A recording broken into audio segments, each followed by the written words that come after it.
Hey everybody, and welcome back to our series, Walk It Like You Talk It, where we will be discussing different topics and how Jesus walked them out in his own life, and how we should be living them out in our own lives.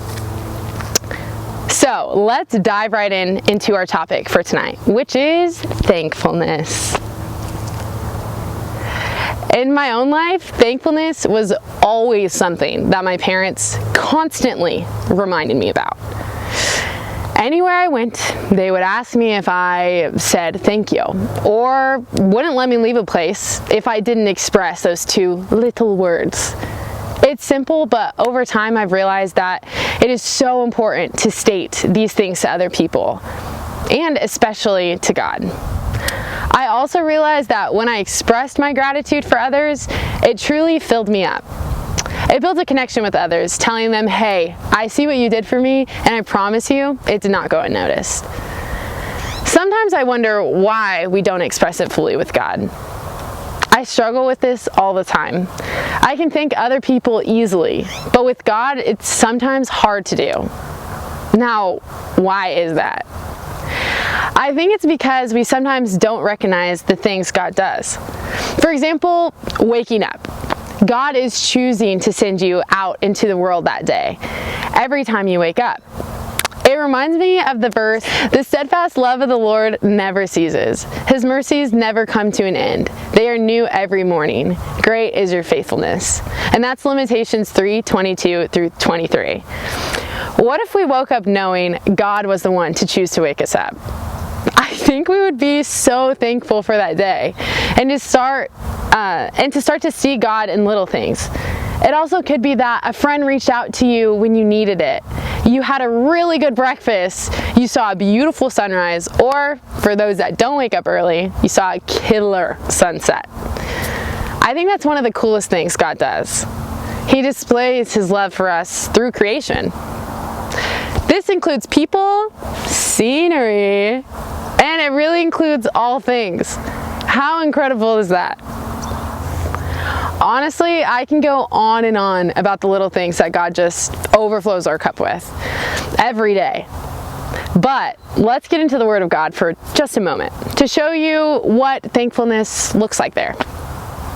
For this one, we're going to one of my favorite passages, which I have a lot of favorite passages, in the Gospels about a woman with an alabaster jar.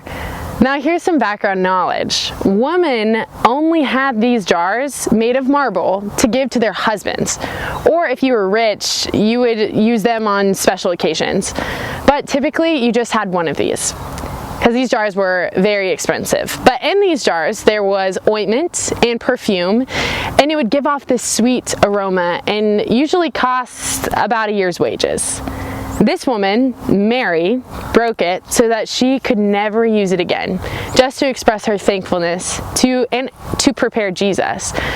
Not only did she break the jar, but in Luke it tells us that she began weeping over his feet. And to begin washing them, she wept over his feet. And when she dried them, she did it with her hair, and then anointed his feet with this perfume. I know it sounds a little gross, but Mary knew who he was and what he had come to do for her. It was honestly all she had. Now when I think of this, I don't normally weep or sob uncontrollably over something that I'm really grateful for, but Mary was overwhelmed with what Jesus was going to do for her. She probably thought to herself, who am I that the God of the universe would come in human flesh to proclaim his love to her? What if we lived like that? Lived knowing that Jesus had already done it for us. See, we didn't witness firsthand what life was like back in the Old Testament before Jesus, but Mary knew. There was now a bridge built through Jesus, and she was overwhelmed with gratitude that she gave the one thing of value to her and gave it to Jesus, because God gave us his son, his only son.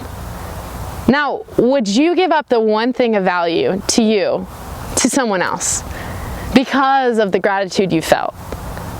Let me put another thing into perspective. Another reason Mary did what she did was she realized nothing mattered in comparison to Jesus.